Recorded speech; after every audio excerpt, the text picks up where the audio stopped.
Hello guys, welcome back to my channel. तो आज है lecture number 7 of this chapter. आज हम पढ़ने वाले हैं स्पर्मेटोजेनेसिस प्रोसेस। ठीक है, स्पर्मेटोजेनेसिस प्रोसेस के बारे में कुछ जो इंट्रोडक्शन में पहले दे चुकी थी। अब हम बिना टाइम वेस्ट करें हम स्टार्ट करते हैं विद इट्स फ्लो चार्ट। जो मेन पार्ट है कि किस प्रकार से स्पर्मेटोजेनेसिस की प्रोसेस चलती है। सबसे पहले आप लिखिए स्पर्मेटोगोनियम। स्पर्मेटोगोनियम, ठीक है। स्पर्मेटोगोनियम होता है भाई 2n, ठीक है। स्पर्मेटोगोनियम होता है 2n। सबसे पहले वो अपने अंदर करता है माइटोसिस। माइटोसिस करने के कारण, जैसे अगर वो एक सेल था 2n, ठीक है, माइटोसिस करने के कारण वो अपने नंबर बढ़ा लेता है, क्योंकि माइटोसिस में क्रोमोसोम नंबर हाफ नहीं होता है, ठीक है। अपने नंबर बढ़ा लिए।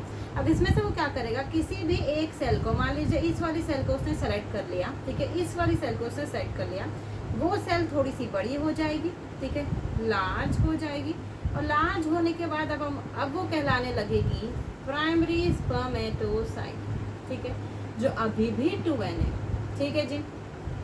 इस प्राइमरी स्पर्मेटोसाइट में अब मेन काम होने वाला है, जिसे हम कहते हैं मियोसिस नंबर फर्स्ट। यहाँ पर आप लिख लो, मियोसिस होता है रिडक्शन डिवीजन। रिडक्शन डिवीजन का क्या मतलब होता है, आई होप आपने सेल साइकिल में पढ़ लिया होगा, पर मैं लिख देती हूँ। इन विच क्रोमोसोम नंबर गेट हाफ। इन विच क्रोमोसोम नंबर गेट हाफ। जैसे कि अगर आप ऐसे लिख सकते हैं, जैसे कि अगर 46 क्रोमोसोम है तो 23 हो जाएंगे, 4 है तो 2 हो जाएंगे, कुछ इस प्रकार का, ठीक है। मियोसिस नंबर 1 हुआ, यहाँ पर आप लिख सकते हैं रिडक्शन डिवीजन, ठीक है। उससे बन गया सेकेंडरी स्पर्मेटोसाइट। क्या बन गया? सेकेंडरी स्पर्मेटोसाइट, जो अब हैप्लॉइड है, ठीक है। अब मैं बताती हूँ, देखिए यहाँ पर एक सेल थी 2n वाली, ठीक है, मियोसिस के बाद बनी 2 सेल nn वाली। इधर समझ में आती है, ठीक है। अब इस सेकेंडरी स्पर्मेटोसाइट में अब होगी मियोसिस नंबर 2, जो होती है इक्वेशनल डिवीजन, ठीक है। अब मैं आपको बताऊंगी कि इक्वेशनल डिवीजन क्या होती है। देखिए, आपने सेल साइकिल में पढ़ा होगा कि meiosis number 2 is equational division, ठीक है। ये कुछ सिमिलर होती है, सिमिलर टू माइटोसिस, जिसमें chromosome number not gate half.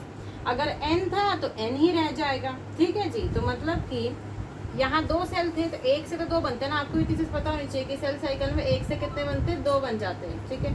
तो इस 1 से भी 2 और इस 1 से भी 2 कैसे बनेंगे, n n n n।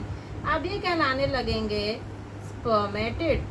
क्या कहलाने लगेंगे? स्पर्मेटिड। अब ये स्पर्मेटोजोआ नहीं बने हैं, अब ये स्पर्मेटिड बने हैं। इतनी चीज को बहुत अच्छे से नोट डाउन करिए, मैं फिर से रिपीट करती हूँ। सबसे पहले था स्पर्मेटोगोनियम, ठीक है, स्पर्मेटोगोनियम 2n था भाई, यही मेन काम करने वाला है, स्पर्म्स को बनाने वाला है। सबसे पहले मान लीजिए एक ही सेल थी, ठीक है, वो सबसे पहले अपने नंबर को बढ़ाएगी, ढेर सारे अपने नंबर को बढ़ा लेगी, क्योंकि 200 से 300 मिलियन स्पर्म्स होते हैं। इस साइकिल से तो सिर्फ 4 ही बन पाएंगे, हमें सिर्फ 200 से 300 मिलियन स्पर्म्स चाहिए, तो उससे जो इनकी मेन है वो भी तो ज़्यादा होनी चाहिए, तो ज़्यादा हो जाएगी। उसमें से क्या करेगी, वो एक सेल को सेलेक्ट कर लेगी, थोड़ी बड़ी हो जाएगी, मोटी हट्टी कट्टी हो जाएगी, तो वो कहलाने लगेगी प्राइमरी स्पर्मेटोसाइट। वो अभी भी 2n है, क्योंकि माइटोसिस से अगर आप 2n हो तो 2n ही रह जाते हो, n हो तो n ही रह जाते हो, क्रोमोसोम नंबर हाफ नहीं होता है, ठीक है। अब इस प्राइमरी स्पर्मेटोसाइट में मियोसिस नंबर 1 हुआ, जो होता है रिडक्शन डिवीजन, जिसके कारण क्रोमोसोम नंबर हाफ हो जाता है, यानी कि 2n है तो n हो जाएगा, n है तो n/2 हो जाएगा, ठीक है। अब सेकेंडरी स्पर्मेटोसाइट बन चुका, मैंने आपको बताया कि 1 से 2 बनने, इस 1 से ये 2 बन चुके हैं। सेकेंडरी स्पर्मेटोसाइट में फिर से मियोसिस नंबर 2 हुआ, जो इक्वेशनल डिवीजन होता है, इस 1 से ये 2 और इस 1 से ये 2 बन गए। अब इसके आगे का प्रोसेस मैं बताती हूँ स्पर्मेटिड के आगे वाला, कि स्पर्मेटिड के आगे आपको क्या देखने के लिए मिल सकता है या क्या देखने के लिए मिलेगा, ठीक है। मैंने बनाए ये 4 स्पर्मेटिड, 1 2 3 4, 1 2 3 4, ये क्या है, स्पर्मेटिड, अब इन स्पर्मेटिड्स में क्या होगा, differentiation, which is very very important. Differentiation, उस डिफरेंशिएशन को कहा जाता है, उस प्रोसेस को कहा जाता है स्पर्मियोजेनेसिस। ठीक है, उस स्पर्मियोजेनेसिस से 4 आपके बन जाएंगे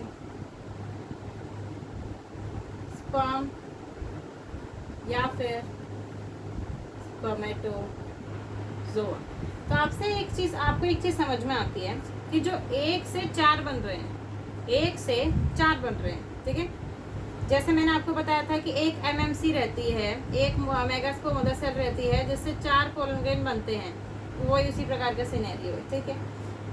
अब क्या होगा, अब ये जाएंगे अपनी माँ के पास। माँ कौन है, सर्टोली सेल। यहाँ आप लिख सकते हैं कि स्पर्म्स हेड मान लीजिए ऐसे सेल है, सर्टोली सेल है, तो इस प्रकार से उनका हेड एम्बेड हो जाएगा, ठीक है। Sperm head get embedded into Sertoli cell and after that finally get released from semini, इसको आप ऐसे लिख लीजिए ST, सेमनीफेरस ट्यूब्यूल। मैं पूरा बताती हूँ। देखिए, अल्टीमेटली आपको पता है कि स्पर्म्स को बाहर जाके फीमेल जेनिटल ट्रैक्ट में जाके फर्टिलाइजेशन की प्रोसेस करनी है। तो मैं ये सेमनीफेरस ट्यूब्यूल तक के मैंने इसलिए बताया क्योंकि फिर पूरा डक्ट सिस्टम स्टार्ट हो जाएगा, जो मैं आपको पहले बता चुकी हूँ। सबसे पहले स्पर्मेटिड होंगे, स्पर्मेटिड में डिफरेंशिएशन स्पर्मियोजेनेसिस की प्रोसेस चलेगी। 4 स्पर्म या स्पर्मेटोजोआ बन जाएंगे, अपनी माँ के पास जाएंगे, माँ के अंदर हेड एम्बेड हो जाएगा और finally get release from the seminiferous tubule. और इस पूरी प्रोसेस को बोला जाता है स्पर्मिएशन। तो आपसे पूछा जाएगा what is the difference between spermiogenesis and spermiation. ठीक है, तो जो मैंने आपको बताया है आप लिख दीजिएगा कि the differentiation of spermatid into the sperm of spermatozoa is known as spermiogenesis and spermiation is the आप ऐसे लिख सकते हैं sperm head get embedded in the Sertoli cell and finally they release from the seminiferous tubule.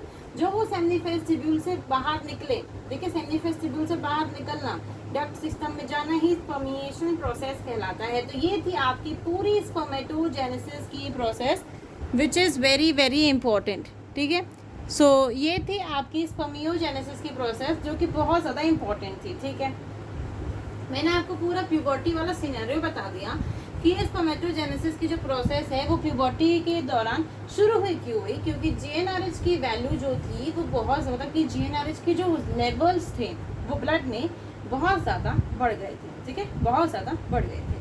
अब आपको बात करना है स्पर्म के स्ट्रक्चर के बारे में। Sperm structure,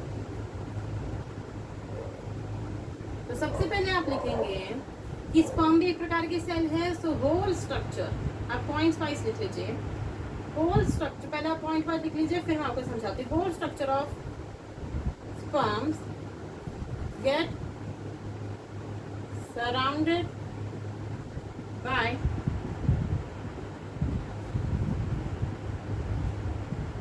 plasma membrane. अब मुझे इतनी चीज तो बताने की जरूरत नहीं कि कोई भी सेल होती है उसके बाहर क्या पाया जाता है, सेल मेम्ब्रेन पाया जाता है। इतनी चीजें भी नहीं पता थी भाई, भगवान के भरोसे। तो whole structure of sperm get surrounded by plasma membrane. Sperms का जो स्ट्रक्चर होता है वो 4 रीजन में डिवाइडेड होता है। सबसे पहला होता है हेड, उसका सिर, नेक, गर्दन, मिडल पीस एंड सबसे लास्ट में होती है टेल। ये 4 रीजन होते हैं, head, neck, middle piece and then the tail. अब देखिए, अब इनके बारे में थोड़ी थोड़ी डिस्क्रिप्शन आपको पता होनी चाहिए। हेड के पास इलोंगेटेड, कैसा, इलोंगेटेड और हैप्लॉइड न्यूक्लियस होता है। ठीक है जी, साथ ही साथ हेड के पास एक कैप लाइक स्ट्रक्चर भी होता है, कैप नुमा, थोड़ी हिंदी झाड़ते हैं। कैप न्यूमा स्ट्रक्चर भी होता है, जिसे क्या कहा जाता है, एक्रोजोम। एक्रोजोम का फंक्शन मैं आपको इसके आगे बताती हूँ। यहाँ पर आप सिर्फ एक जनरल आइडिया ले लीजिए कि सबसे पहली बात मतलब कि हेड रीजन में ही, तो मतलब स्पर्म का स्ट्रक्चर कुछ इस प्रकार का होता है। ये हो गया उसका हेड, ठीक है, ये हो गई इसकी कुछ नेक, ये हो गया मिडिल पीस और ये हो गई टेल। कुछ इस प्रकार का स्ट्रक्चर होता है हेड। तो यहाँ पर आपका ऐसे इलांगेटेड न्यूक्लियस होगा। ये कैप लाइक जो स्ट्रक्चर दिख रहा है, इसी कैप लाइक स्ट्रक्चर को एक्रोजोम कहा जाता है, ठीक है। So head contain elongated haploid nucleus cap like structure, जिसे हम एक्रोजोम कहते हैं, ठीक है। नेक, ठीक है, गर्दन है। मिडिल पीस के पास क्या होते हैं, माइटोकॉन्ड्रिया। माइटोकॉन्ड्रिया, वो भी एक दो नहीं, बहुत सारे माइटोकॉन्ड्रिया मिडिल पीस रीजन में रहते हैं। वो क्या करते हैं, वो एज अ एनर्जी, आपको पता है कि powerhouse of the cell mitochondria को कहते हैं। तो ये एनर्जी सोर्स प्रोवाइड करते हैं फॉर स्विमिंग के लिए, क्योंकि स्पर्म को तैर के ही जाना है अपनी महबूबा से मिलने के लिए, ठीक है। स्पर्म को तैर के ही जाना है। और tail region is only for motility purpose. किस पर्पस के लिए रहते हैं, मोटिलिटी पर्पस के लिए रहते हैं। तो ये पार्ट्स आपको अच्छे से रिमेम्बर होने चाहिए, ठीक है, कि क्या क्या पार्ट्स होते हैं। तो स्पर्म के स्ट्रक्चर में whole structure of sperm get surrounded by plasma membrane. Sperm में एक हेड रीजन होता है, एक हेड रीजन होता है, एक नेक रीजन होता है, मिडिल पीस, टेल। हेड का क्या काम होता है, मिडिल पीस का क्या काम होता है और टेल का क्या काम होता है, ये चीज़ समझ में आती है, ठीक है। अब मैं आपको बताना चाहती हूँ कि what is the function of acrosome. अब देखिए, अब आगे जानेंगे कि जो आपका स्पर्म से ये जो ओवम बैठा है और ये जो स्पर्म को इसको फर्टिलाइज करना है, तो ये जो लेयर होती है वो जोना पेल्यूसिडा होती है, जोना पेल्यूसिडा होती है, जो आप आगे जान जाएंगे। इस जोना पेल्यूसिडा को तोड़ने के लिए, जो स्पर्म की दीवार को तोड़ने के लिए उसे कुछ एंजाइम्स की जरूरत पड़ती है। वो एंजाइम्स जो किसमें लगे होते हैं, एक्रोजोम के अंदर। सो आप लिख लीजिए कि acrosome contain enzymes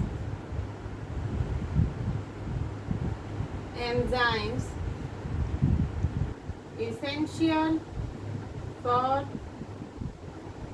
fertilization of ovum, ठीक है।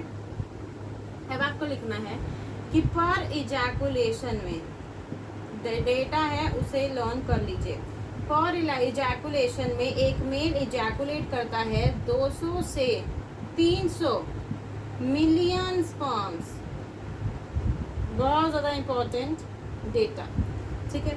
उसमें से आपको क्या याद करना है कि 60% का नॉर्मल शेप एंड साइज होना चाहिए। इन 200 से 300 मिलियन में जो इनमें से 60% आप निकालोगे उनको नॉर्मल, मतलब कि अच्छे खासे दिखते हो, तभी वो अपनी दुल्हन से मिल सकते हैं।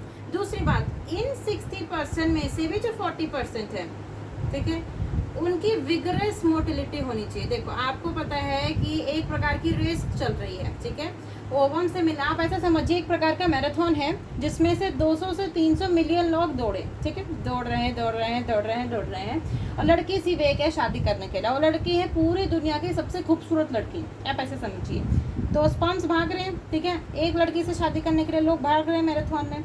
अगर वो मैराथन में भाग रहे हैं तो सबसे पहली बात, भाई लड़की सबसे खूबसूरत लड़की है तो शादी तो उसी से करेगी ना जो ठीक ठाक दिखता हो।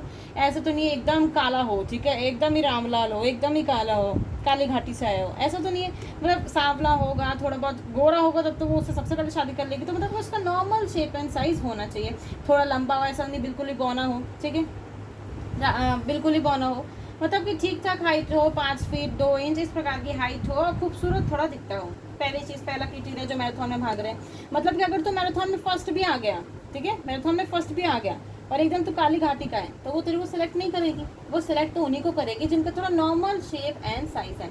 दूसरी चीज़, अब भाई जो मैराथन में लोग भाग रहे हैं, ठीक है, उन 60% से भी आप इस चीज़ का मतलब समझते हैं कि नहीं, कि 200 से 300 मिलियन में वो जो दुल्हन वहाँ चेयर पे बैठी है वो कह रही है कि भाई 60% आओ मेरी तरफ, तुम्हारा नॉर्मल शेप एंड साइज होना चाहिए। उन 60%, चाहे तो कितना भी खूबसूरत हो, ठीक है, तो कितना भी खूबसूरत हो, पर तू बहुत तेज भागना चाहिए। भाई मैराथन का तो मतलब ही होता है फर्स्ट तो हमेशा वही आएगा ना, तो सबसे तेज भागेगा। तो दुल्हन की क्या है, जो मैराथन में जो स्वयंवर जो रचा है उसमें वो चाहती है कि पहली बात तो जो दुल्हा है वो ठीक ठाक दिखता हो, उसकी ठीक ठाक हाइट हो, ठीक है। सबसे ज़्यादा इम्पोर्टेंट है कि वो बहुत तेज भागता हो, ठीक है, बहुत तेज भागता। ऐसा मान लीजिए कि 200 से 300 मिलियन स्पर्म्स में लगभग बूढ़े भी भाग रहे थे, बच्चे भी भाग रहे थे, जवान भी भाग रहे थे, और थोड़े कम बूढ़े भी भाग रहे थे, ठीक है। भागते भागते भागते भागते लगभग उसमें से 10,000 ऐसे थे जो कि खूबसूरत थे, उनकी हाइट भी ठीक ठाक थी, ठीक है। 10,000 थे।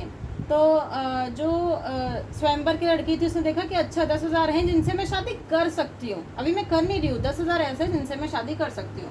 अब उसने बोला कि चलो 60% तो ये हो गया। अब दुल्हन सोच रही है, कैलकुलेट कर रही है अपने दिमाग में कि उन 10,000 में से भी लगभग 500 ऐसे हैं, लगभग 500 ऐसे हैं वो ठीक ठाक भागते हैं, ठीक है, जो फास्ट भागते हैं। और मतलब कि वो प्रॉपर वो असाइन मतलब कि प्रॉपर एनालाइज कर रही है कि भाई 500 ऐसे हैं जो कि ठीक ठाक स्पीड से भाग रहे हैं, और ठीक ठाक स्पीड से भाग के मेरे को जल्दी से पकड़ लेंगे, ठीक है, मुझसे साथ शादी कर लेंगे। पर उसने नोटिस किया कि उसमें एक मतलब कि ऐसे 10 से 15 हैं जो कि बहुत ज़्यादा तेज भागते हैं।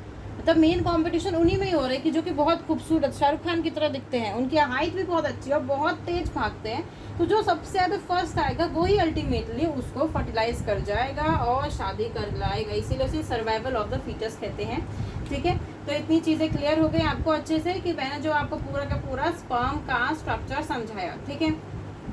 इस पूरे के पूरे स्पर्म के स्ट्रक्चर के बाद आपको एक लाइन है वो याद रखनी चाहिए, फिर हम इस लेक्चर को एंड करते हैं। वो क्या लाइन है, देखिए वो लाइन है कि मैं कुछ डक्ट्स का नाम लूंगी, ठीक है। वो डक्ट्स हैं या कुछ सबसे पहले आप लिखिए एपिडाइमस। एपिडाइमस ये इंपॉर्टेंट है, इससे क्वेश्चन आ सकता है इसलिए मैं लिखवा रही हूँ, ठीक है। वास डिफरेंस, सेमिनल वेसाइकल, ठीक है, सेमिनल वेसाइकल और प्रोस्टेट, ये चारों मिलके हेल्प करते हैं in maturation and motility of sperm में, ठीक है। अब देखिए अगर इससे बहुत अच्छा क्वेश्चन बन के आना हुआ तो वो क्या करेगा, एब्रिडाइमस की जगह वास मतलब कि रेडिटेस्टिस रख देगा, कहीं वासा ब्रांचिया लिख देगा, कहीं बल्बोथेरा ब्रांड लिख देगा। पर जो एनसीईआरटी की लाइन है वो ही आपको लर्न करना है। इससे मैंने सबसे इम्पोर्टेंट चीज़ से मैं इस क्लास को एंड कर रही हूँ, ठीक है। इस चीज़ जो मैंने लिखी है इसको आप बहुत अच्छे से लर्न करके आइएगा। नेक्स्ट लेक्चर में मिलेंगे जहां हम शुरू करने वाले हैं oogenesis प्रोसेस, और इसमें ही सबसे ज़्यादा बच्चों को मौत सी आ जाती है कि भाई क्या प्रोसेस है, इतना हार्ड प्रोसेस, क्योंकि उसमें 2 चीज़ों को आपको पैरेलल चलाना होता है, ठीक है। तो लेक्चर नंबर 7 लगभग मैं कंप्लीट कर चुकी हूँ। इतने जितने भी मैंने लेक्चर करवाए उनको आप अच्छे से रिवाइज करके आइएगा, ठीक है। मिलते हैं हम लेक्चर नंबर 8 में। Subscribe to my channel, like करिए, शेयर करिए और व्यूज़ भी बढ़ाइए। Thank you.